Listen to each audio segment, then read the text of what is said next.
Hello, and welcome to this week's episode of The Science Show with Dr. Dada on Jambo Radio Scotland, broadcasting from the city of Glasgow. Of course, I am your anchor, Dr. Adetunmise Dada, and as you know, I am passionate about STEM, and STEM stands for Science, Engineering, Technology, and Mathematics.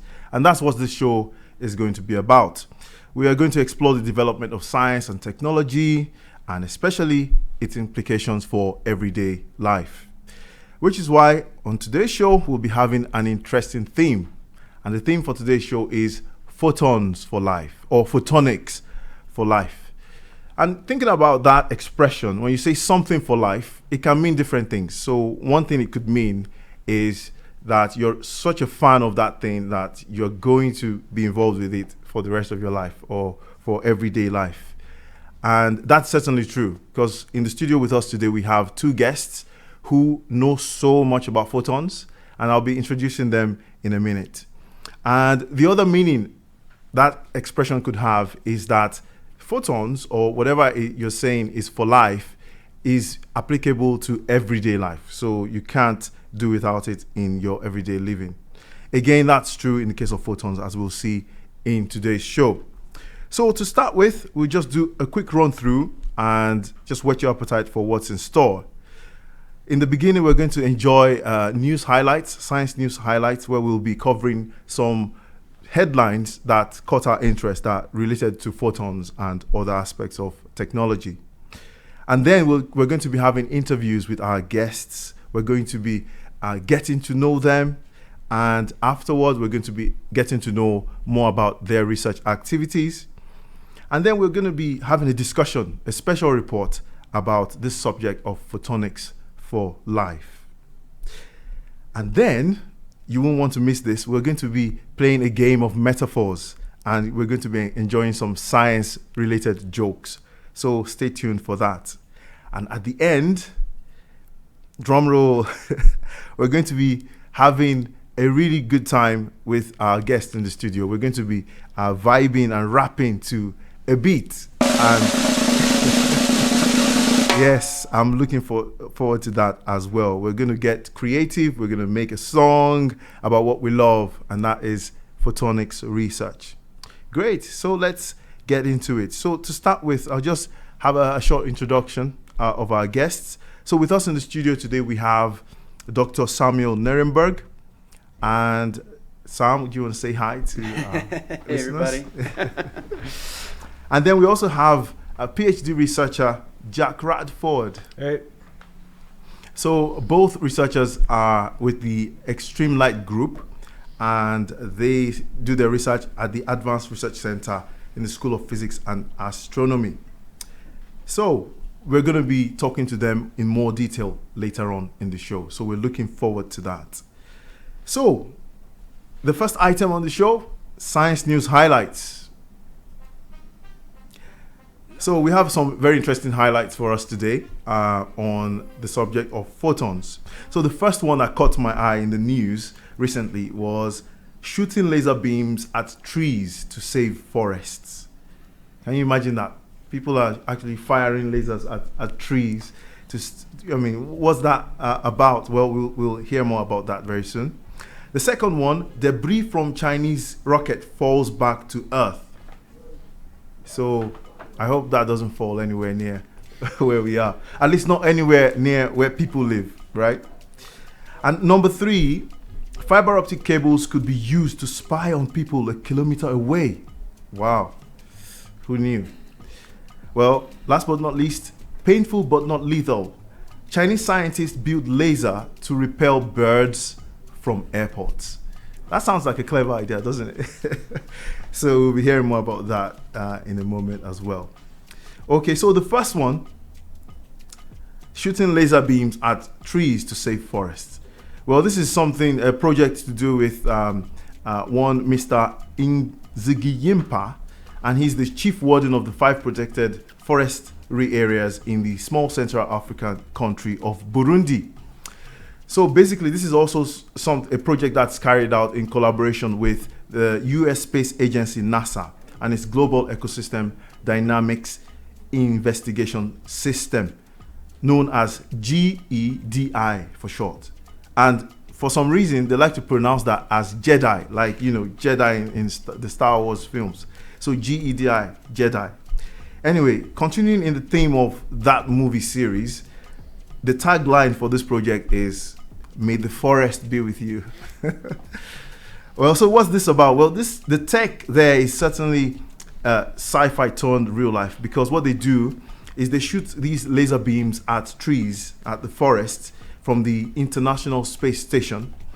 And what that does then is they use the reflected energy to map the forest in 3D, including the height, the canopy density, and carbon content.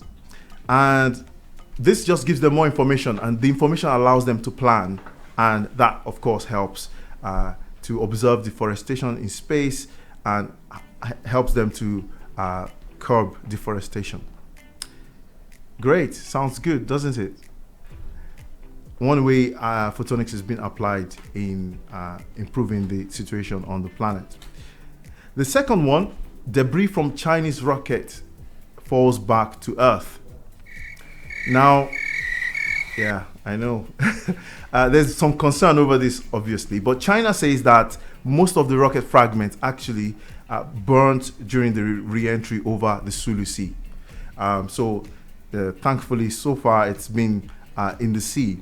And of course, this is from the latest launch that China made, which carried the second of 3 modules to China's space station, which is taking shape now. Anyway, moving on. Next one, fiber optic cables could be used to spy on people a kilometer away. Well, of course, optical fibers, they use beams of light to transport data across the world, don't they? And you can find them everywhere, underground, under the oceans, and so on. But researchers have found previously that these cables could also be used as sensors. And for example, they've been applied to trying to detect earthquakes, to track activity of whales and animals. Now, what's new is that at Tsinghua University in China, they've developed a device that can eavesdrop on someone talking near a fiber optic cable. So it has that much sensitivity. And it doesn't, even if there's a distance of up to a kilometer between them. And now this device can pick up even tiny changes in the vibrations, in the signals sent through the cables. And that can detect words spoken. That's pretty impressive, isn't it? Well, you can read more about that from New Scientist. Great. And finally, painful but non-lethal. So Chinese scientists have built a laser system to repel birds from airports.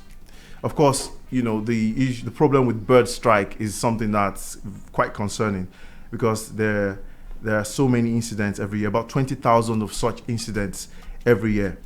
But again, Chinese scientists have now come up with an innovative solution to avoid such incidents. They've constructed a robotic system which can be placed on the airport boundaries and use these lasers to track and repel the birds by zapping them.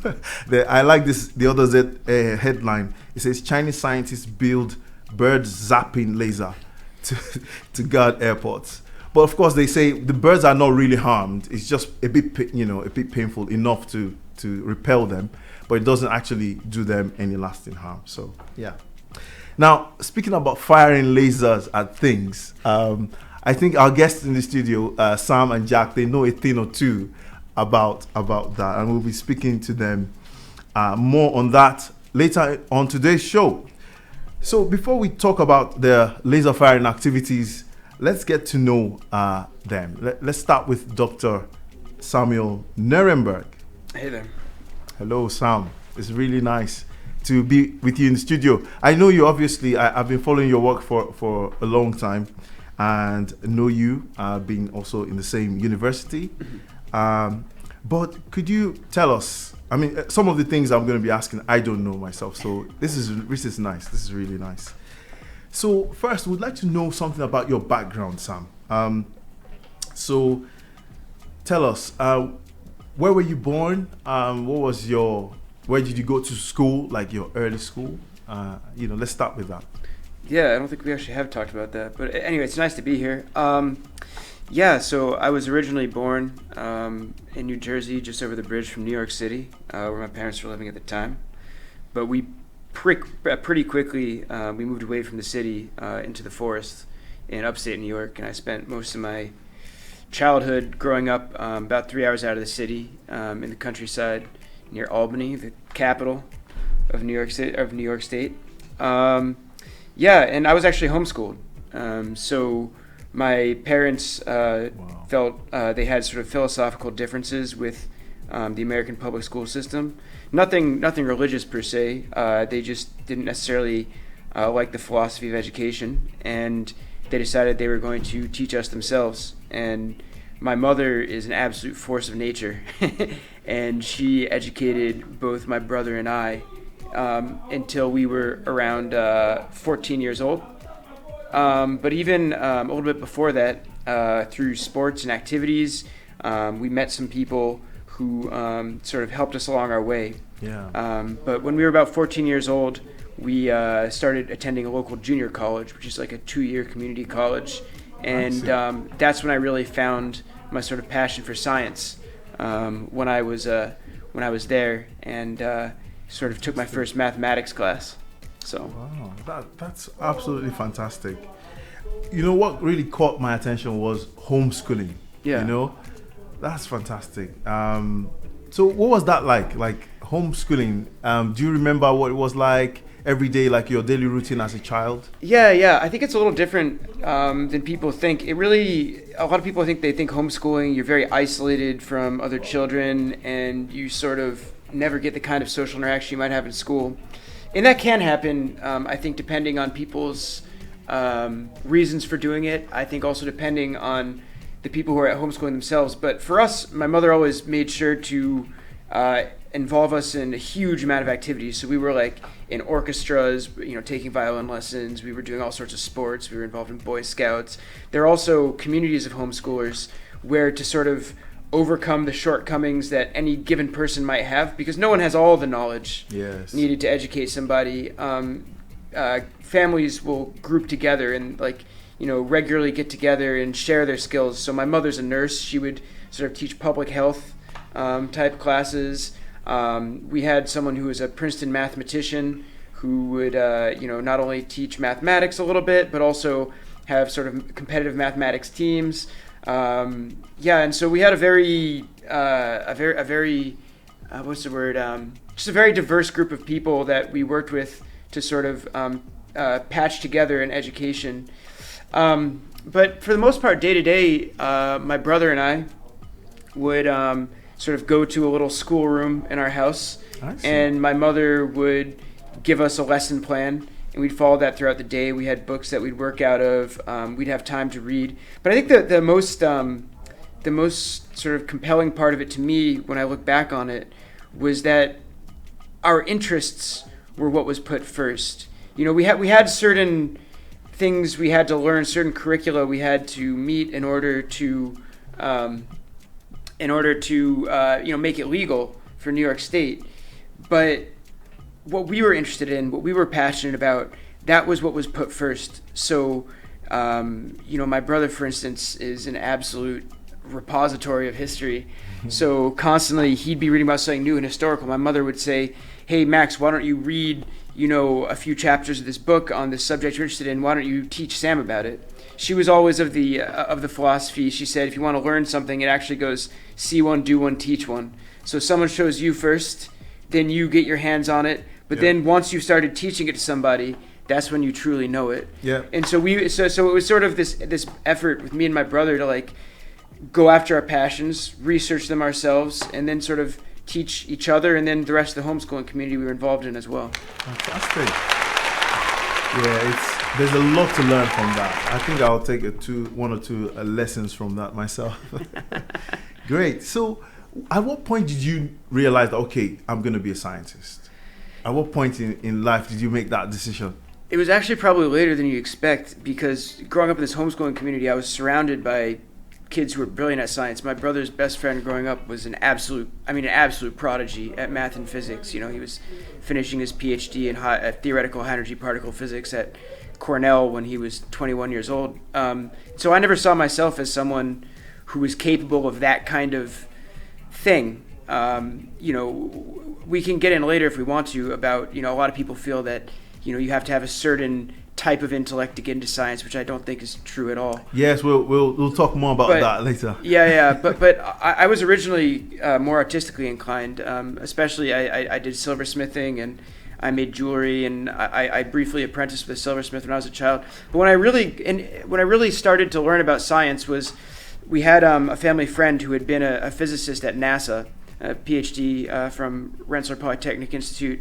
And he took an interest in my brother and I, and he started not necessarily teaching us like rigorous physics, but talking to us about physics questions and science thought throughout the years. And then eventually sort of doing home-built experiments where we even looked at the turbulence in a fast-moving soap film using a monochromatic sodium vapor lamp to image the structures of turbulence inside a soap film. But even still, I was never that into it until I got to this community college, and I started taking math courses. And again, you know, I'd never seen myself as much of a math and science person. That was always my brother, who was very brilliant, and his friends, who were actual prodigies. But then I just discovered how much I enjoyed the process of learning and being able to, you know, struggle with and then overcome this puzzle, this math puzzle, and learn how to then bring a technique that I'd learned before into a new piece to a new puzzle, and how I could each piece of the puzzle I unlocked sort of gave me more tools to study and understand things. And so when I was about 14 and I took my first community college math course, that's when I really learned that might be the direction I wanted to go in. And it was a struggle, by the way. You know, I failed my first math exam ever. But working through it and wanting to improve and caring about, you know, really wanting to succeed, that's kind of what got me addicted to the process of learning math and science. Great. That's really inspiring. I think there's a lot to be learned from that. Thanks for sharing that with us. This is the Science Show with Dr. Dada on Jambo Radio Scotland, broadcasting from the city of Glasgow. Now we're going to be getting to know our second guest on the show today, Jack Radford. Well, it's nice to have you with us today in the studio, Jack. And again, we'd like to just get to know you a little bit. So, where were you born? Where did you grow up?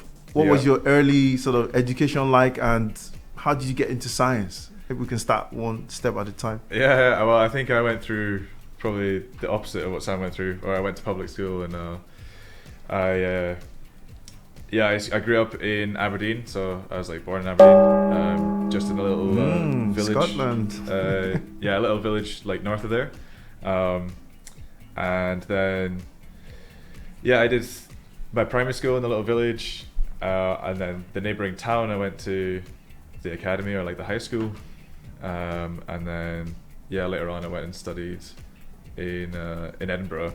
At Harry Watt University. I see. And Me too. Fell in love with Edinburgh.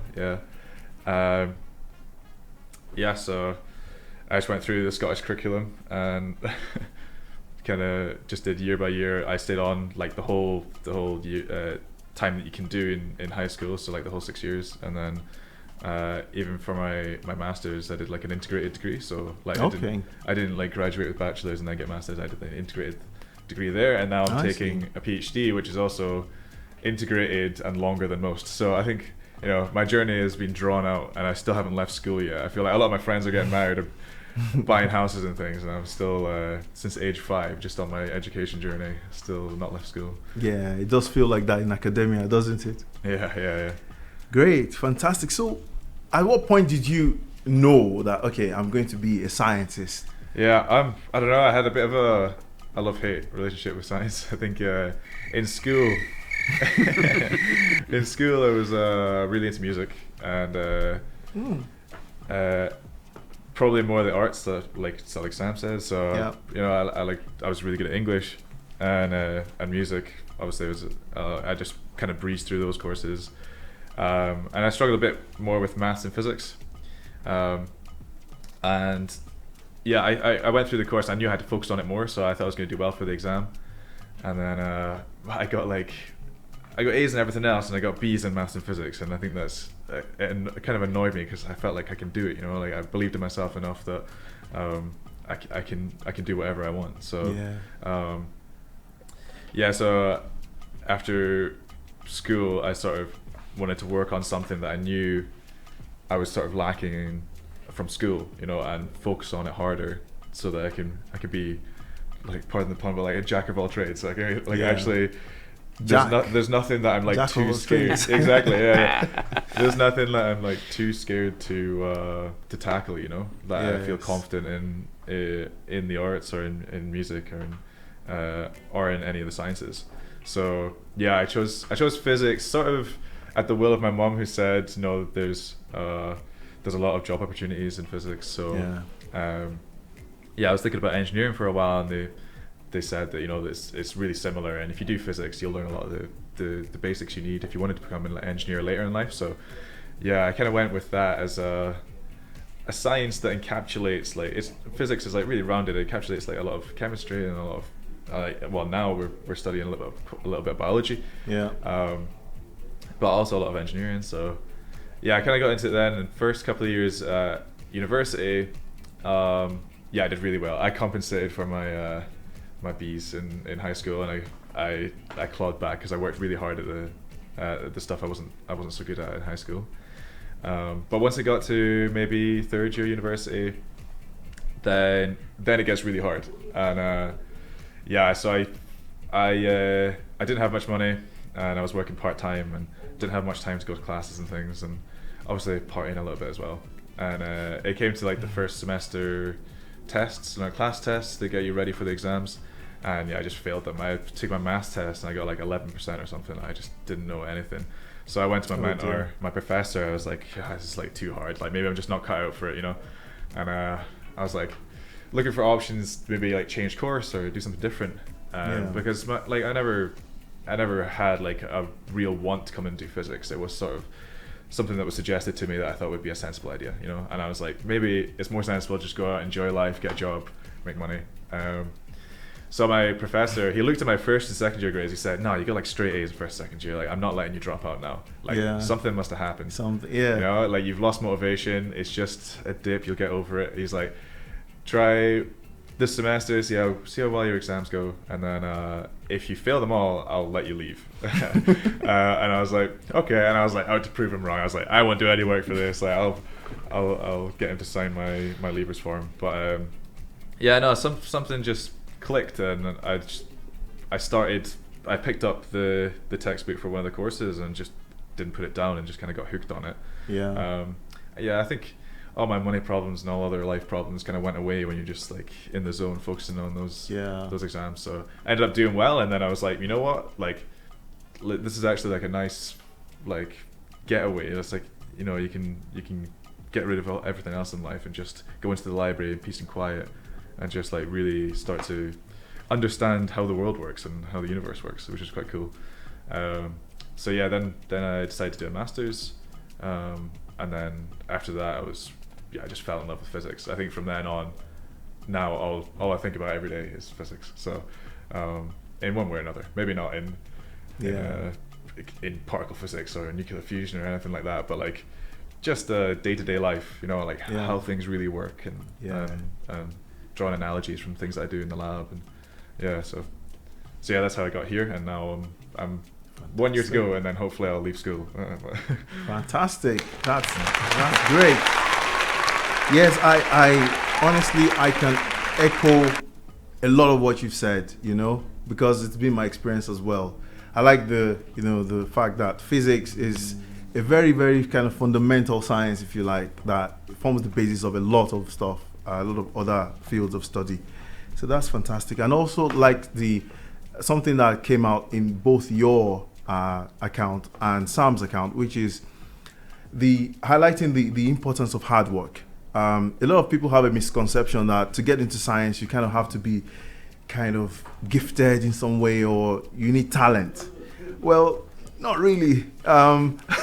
It's about hard work, isn't it? It's mostly hard work. and just having the right inspiration and interest in actually putting that hard work in. And I think a lot of people who thought they're not cut out for it actually maybe could make great scientists, don't you think? Yeah.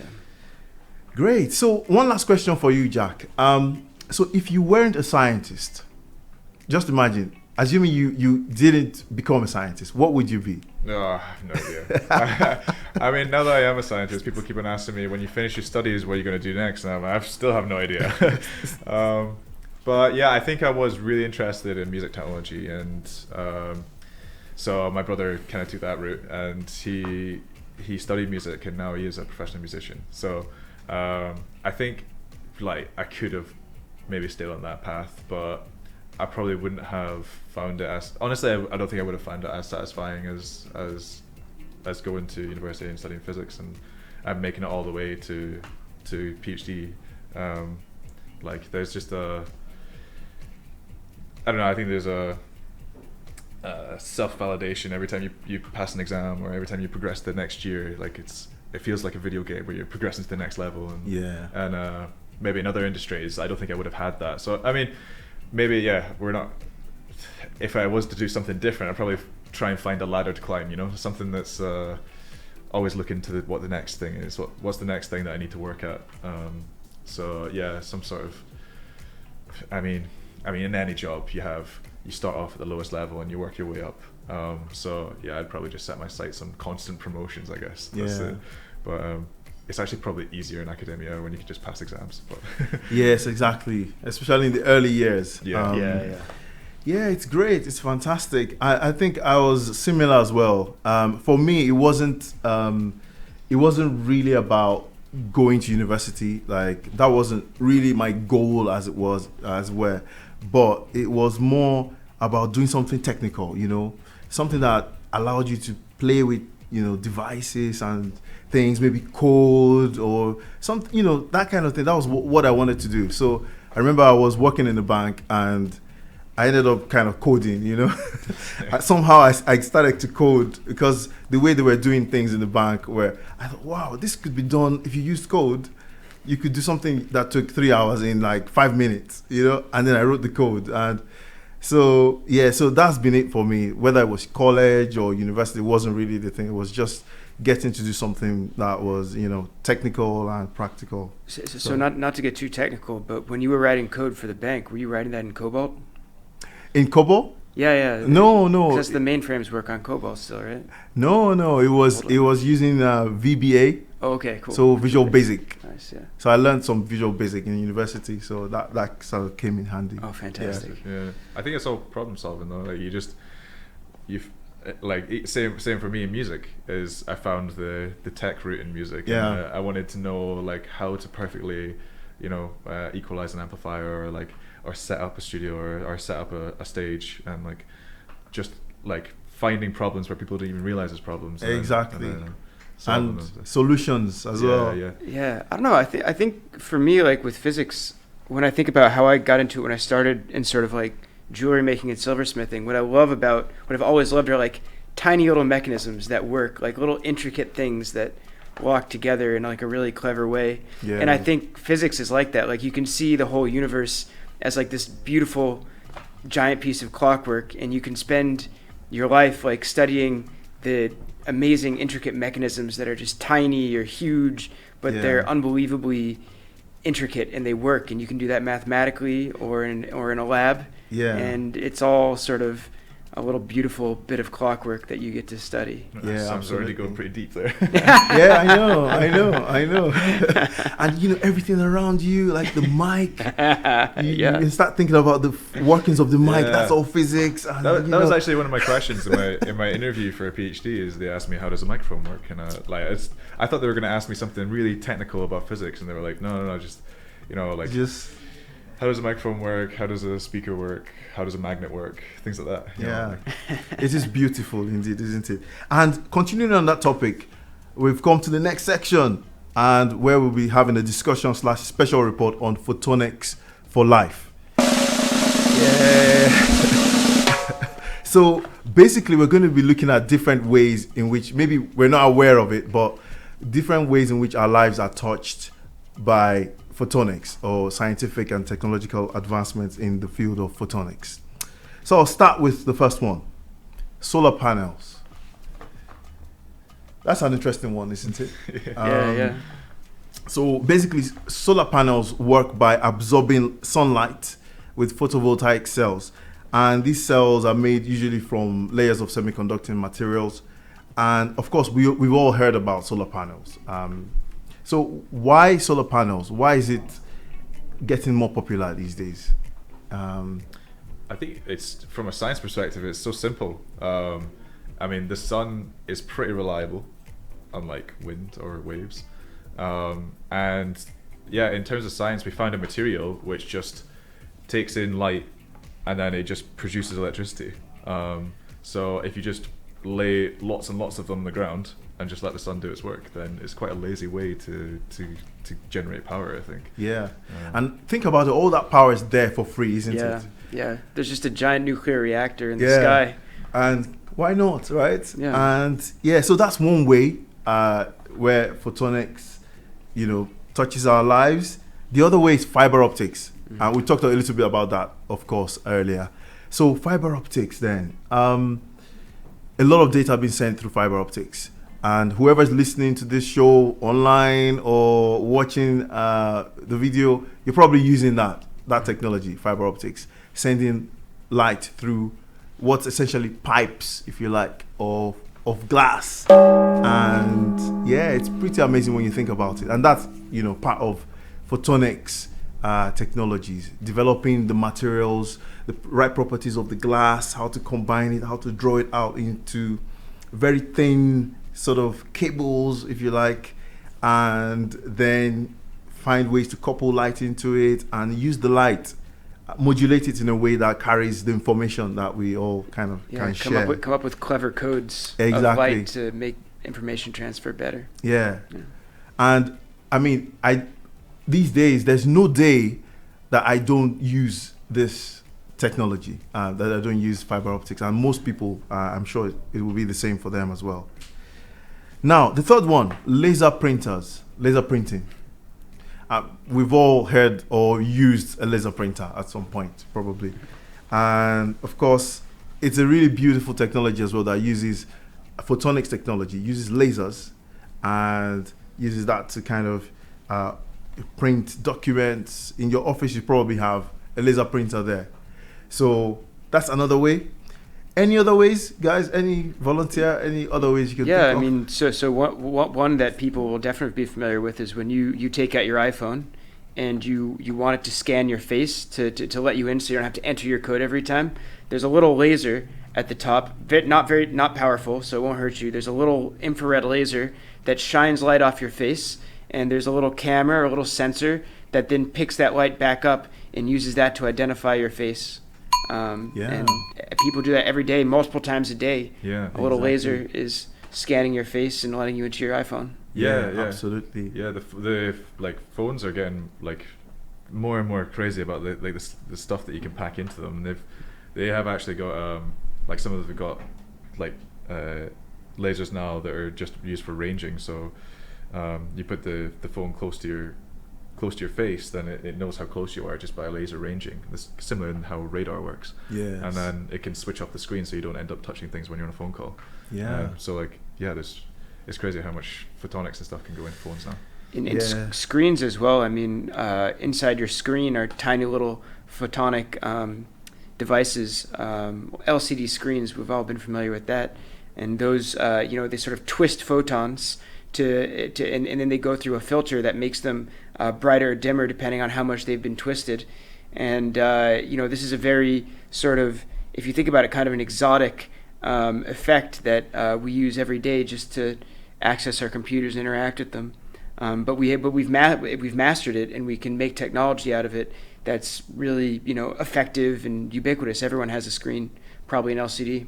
Yeah. And I don't know if it's really photonics, but just light in general. LEDs. Well, I mean, and computer mice use a laser, and they look for how you're moving the mouse, and it's probably outdated now, but CDs also work by Blu-ray, DVDs, DVD, stuff like that.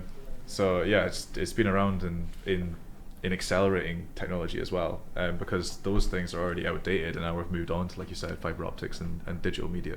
Yes, absolutely. So, yeah, but it's all light at the end of the day. Yeah. I think the thing is like a light, which is an effect of the electromagnetic field. The electromagnetic force is the force that we understand, I would say, the best in all of physics. And now, sort of in this century, we're really learning, well, and a little bit last century as well, we're really learning to master it. And so a lot of the technologies that we have now are, a lot of what was electronic is starting to be replaced by photonic, by light-based technology, because it doesn't heat things up as much. It's very power efficient. It happens at the speed of light. So there's a huge amount of electronic technology that I think is definitely in the process of being replaced by light-based technologies. Yeah, like what we're working on is trying to make that into medical imaging or sensing technologies, and that's actually what we're going to be going on to next. And that's going to be learning more about your actual research. Yeah. I mean, not even our research though, but if you have a Fitbit or something, a lot of people are interested in measuring the heart rate and things like that now. So like that's like the first really easy example of how like medical applications are moving towards light-based. So, they use LEDs to measure the amount of blood flow in your wrist. So in hospitals as well, they're starting to use. You have blood oximeters you stick on your finger. If you look at a Fitbit or an Apple Watch, right before it touches your skin, you'll see like some flashing green lights or something like that. That's light being used to measure the blood flow in your arm. Yes. But we can talk about more of this later. Yeah, we can go on for hours. Now let's get to know about your research activity then. So perhaps we can start with Jack. So you're doing your PhD now, is that correct? Yeah, I'm still doing my PhD. So would you like to tell us a little bit about that? Like what do you spend most of your time working on in that order, the projects that you work on? Yeah, so, I have a few projects. I think my PhD is, I don't think there's any typical PhD, but I think mine is particularly non-typical, where I got quite a lot of freedom in my PhD to explore whatever I'm interested in. And I'm easily interested in things, so I ended up having lots of different projects, all happening simultaneously. And on a day-to-day, I'll be switching between 2 or 3 different projects. But in terms of like what I actually do, I'd say like half is using the computer and doing, or probably majority is using the computer. But I try and keep half of my technical work to algorithms, and then the other half is physics and how light will propagate when it goes through something translucent, something scattering, where you shine a torch on your hand and it just glows and gives off light in all directions. A bit like that screen over there. Yeah. I mean, I can even do it with my phone torch. I know this is like a radio station, but you got a camera, right? So, but let's see if it shows up. Did it show up? You can sort of see. Yeah, you see the red. The red sort of there's glows. the red. Yeah, everyone knows that. Yeah. Yes. So when you shine a very bright torch through your skin, you see that glow in red. So we're using those principles, but now we're trying to use a laser and a pulse of laser light. So like a bullet of light, it hits your hand, and then I'm with a camera that's like 1 trillion frames per second. It can time how the pulse comes out of your hand, and it can look at that. So it's like a video of a laser bullet coming out the other side of your hand. And by the way that it looks, I can work out what's inside. So we're trying to image like bones or regions of tumor or some like areas of stroke in the brain or something like that, by using these ultra fast cameras and pulse lasers to try and undo the scarring that happens inside human tissue. That's really interesting. That sounds really cool. So is that going to be something hopefully in future that will replace X-rays then? Yeah, that's the idea. Yeah, so X-rays, they are harmful to us, like same as any ionizing radiation. So they can cause cancer, and I think most people have had at least one X-ray in their life. But the more you have, the worse it is for you. You're destroying your cells as you're getting an image. And then you have MRI machines, which are safer, but they cost millions of pounds to buy, and they take up entire rooms, and they're really noisy.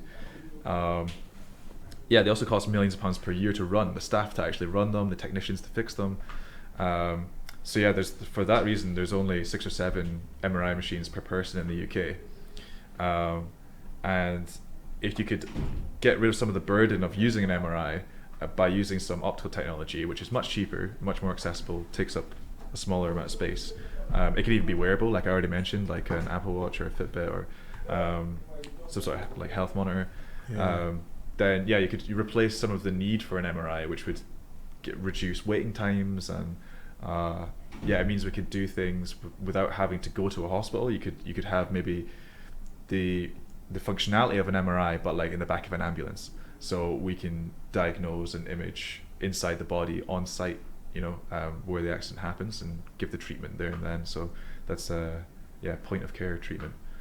That's great, fantastic. And I understand you're collaborating quite closely with Sam as well, being in the same research group as well. So we'll move on to Sam. Hi there. Tell us, maybe to start with, what was your PhD on, and also what you're working on these days? Yeah, so my PhD is a little more exotic than the stuff I work on now. I was doing more fundamental physics, sort of just for the sake of understanding part of nature that wasn't understood before. So I was working in quantum turbulence in Bose-Einstein condensates, which it's okay, you're gonna have to tell us what that means. So, well, in simple terms. So a Bose-Einstein condensate is the first thing to understand. Everyone knows the forms of matter: gas, liquid, solid, and then plasma. But there's actually a fifth form of matter called a Bose-Einstein condensate that can form when you have gases of atoms which are cooled near absolute zero. Right, so like very cold, almost very cold, 10 as billionths, cold as it gets. Yeah, 10 billionths of a degree above absolute zero. And what happens as you cool atoms down? There was this French physicist in the early part of the 1900s, Louis de Broglie, and he got the Nobel Prize for his PhD thesis, where he said, "Hey, light looks like both a wave and a particle. Matter looks like a particle, but what if matter was also a wave?" And he turned out to be right. And the thing is, matter doesn't look like a wave to us because the scale, the distance on which it acts like a wave, is much, much, much tinier than the scale at which matter bounces off matter due to electromagnetic repulsion. But if you cool down atoms low enough, then the wave-like nature starts to be evident on a larger and larger scale. And in a Bose-Einstein condensate, you cool them down, a gas of atoms, down so much that they all interact like waves before they bounce off each other like baseballs. And when that happens, basically the entire gas of atoms behaves like a single wave. So if you think about light, right, you look around you, light is sort of this amorphous field, and where the field is more intense, you have more photons, right? So where it's brighter, there's more photons. And it's the same with this matter wave, right? All of the atoms there are now part of a field that behaves exactly like light, even down to the point where when you put two of them together, they'll interfere, and you'll get interference fringes the same way you would with a laser. Wow. But it's still a fluid, it's still a gas. And so you can stir it up with lasers, and you can watch fluid flow inside it. And it has properties of this fluid flow that make it nice for studying and using that as a model for more complicated fluid flow in the rest of nature. And so very, very esoteric, very unusual stuff, a little sort of niche. But when I came here, I started studying more technologically and light-based parts of science, which is what I was after. I wanted to make more of a technological impact with my work. That's nice, fantastic. So now, going back to the subject of firing lasers, right? Mm-hmm. So how have you been involved in that research? Yeah, so, most of my research to some degree involves a laser, but as far as the sort of photonics for life stuff, Jack and I, since I got to Scotland, have been working on a project where we want to try and rapidly detect strokes using light. And Jack kind of talked about some of the issues behind that. If you have a stroke, you have minutes to hours to get treatment before you start to get brain damage. And because there's two different types of strokes, a bleed or a blockage, and they both require sort of the opposite treatment, it's very important that you get imaging done to detect what kind of stroke you have before you get treated.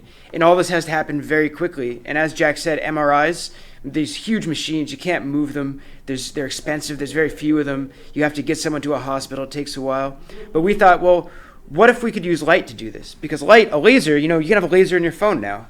And you can have a little detector that detects how fast the laser arrives in your phone now too. Now, these aren't as good as what we need to image through the head, but they're the same components. So if we could create a light-based detection technology, then we could maybe save lives. Yes. And reduce time to get to the where people have to get to the hospital, get them treated as soon as possible.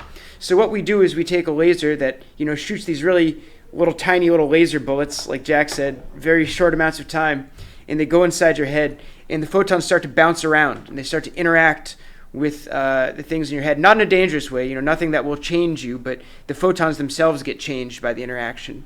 And when they come out the other side, this pulse has now been stretched and reshaped by all the different bounces it's taken inside your head.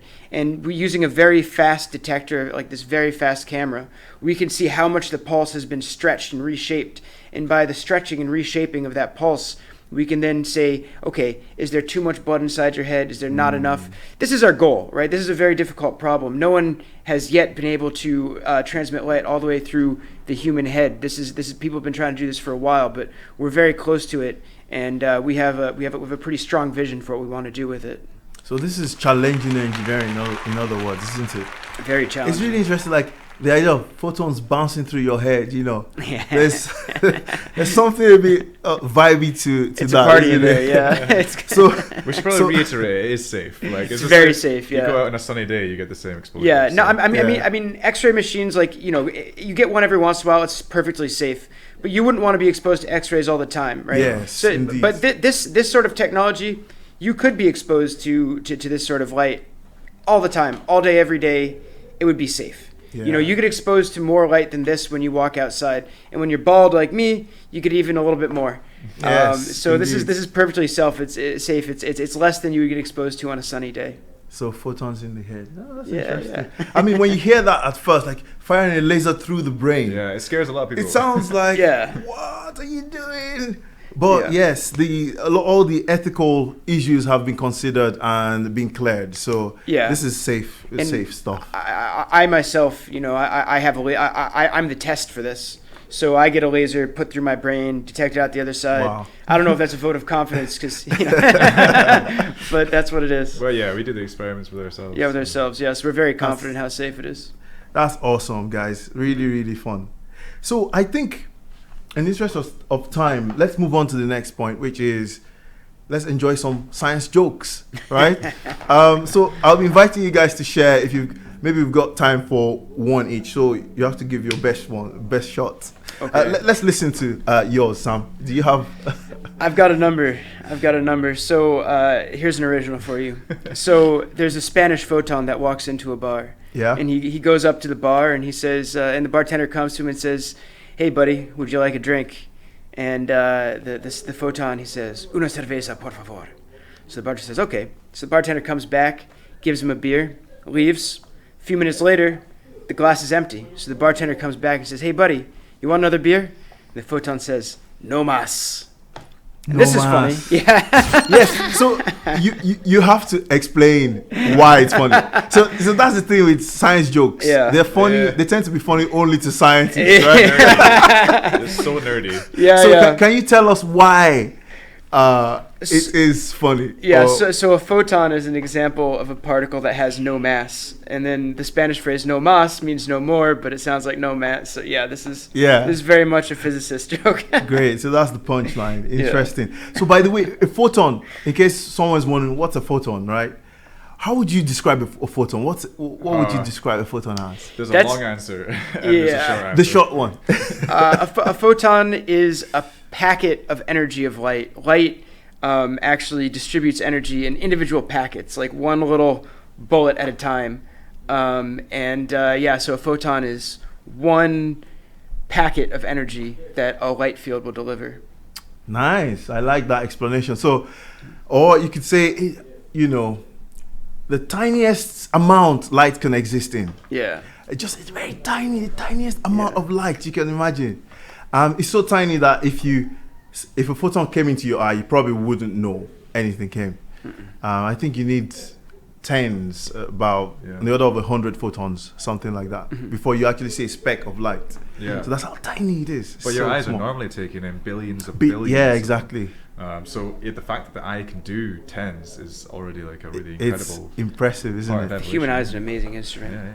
And I hear cats can see single photons. Is that right? Yeah. Oh, you that's could great. you could use a cat for an experiment. Why is it always cats in quantum experiments? Like it's always Schrodinger's cat. And you can train it to say meow each time a photon comes in, and you can use that for like Bell tests and stuff. That's the problem, Okay. Jack. We need to put a cat on the other side of the head to detect these photons coming out. Yeah, let's not go too deep into No. that. But anyway, so you're listening to the Science Show with Dr. Dada on Jambo Radio Scotland, broadcasting from the city of Glasgow. And to conclude this show, we're going to do something really fun. Actually, we're going to have a beat, and we're going to try to improvise a rap or a song to the beat. Okay, so this is freestyle. So bear with us, please. So DJ, give us the beat. You're really putting us on the spot here. Yeah, come on. So what should we call this song? Is it like photon rap beat? Photon bouncing in my head. Let me think. Does anything come to mind? Ultra fast beam. Ultra fast beam. Yeah. Okay, go. That sounds like a good journey Like for you. you can do like 2 lines at a time. It doesn't have to be a full verse. All right.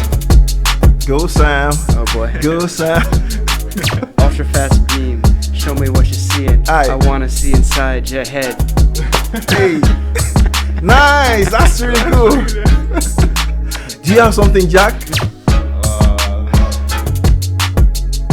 I like. Say that again. Ultra fast beam. I wanna see. Wait, no. Ultra fast beam. Yeah. Show me what you're seeing. I wanna see inside your head. That's really cool. I like that. I like that. Nice rap. Maybe another life. Yeah. No, that's how it goes. You write that down, and then the next couple of lines come to you, and then you write it down, and so on and so forth. Yeah. I wrote something down myself. Should I give it a go? Yeah, I get it. It goes like 5 photons through my brain in a fast pulse strain, but I can't complain because I have no pain. I feel no pain. I something like that, right? That sounds professional. You've done this before. I can tell. Yeah. I mean, I do it in my leisure time. Yeah. So, what would you call this genre of music then? Like, is this more like trap or rap? It's a funky beat. I Like like it. Yeah. kind of I blend guess it of is trap, everything. yeah. Trap usually has like a heavy 808 Yeah, behind it, right? Yeah. Yeah, this has got like a nice hi-hat kind of. Yeah, this is kind of a blend. Yeah, this I would call this Dada music. Dada music. Yeah. Great. Nice. That beats. Yeah, I'm more into like African style, of course, because I grew up in Lagos. I'm more into African music. The but masters yeah. of rhythm, man. Yeah. And if you listen closely, you hear some sort of laser pulses No in way. there. Yeah. Can you turn that back up? I want to hear that. Let's get it. Let's hear that. Tell me when you hear the lasers. Ooh. Yeah. That's cool, man. Oh, fantastic. Well, that brings us to a close on this week's edition of the Science Show with Dr. Dada on Jambo Radio. Remember, if you'd like to keep your eye on the advances and developments in science and technology and its impact on everyday life, well, this is the place to be. And you can do that in a much enjoyable way. Next week, we hope to have another special guest on the show exploring the topic of disease and malaria, to be specific. So that will be fun as well. There's a lot of research and scientific developments in that area. Please, if you have any questions and comments on today's show, please email us on info@jamboradio.co.uk, and do check our homepage www.jamboradio.co.uk for news and updates on the Science Show. And once again, I'd like to thank our guests. Thank you, Sam, Dr. Samuel Neremberg, and Jack Radford for joining us in the studio today. And of course, I am Dr. Dada presenting, and also in the studio we have Zainab Arowoshere as the producer for this show. So tune in to us same time next week for another exciting edition of The Science Show with Dr. Dada. And until then, stay curious.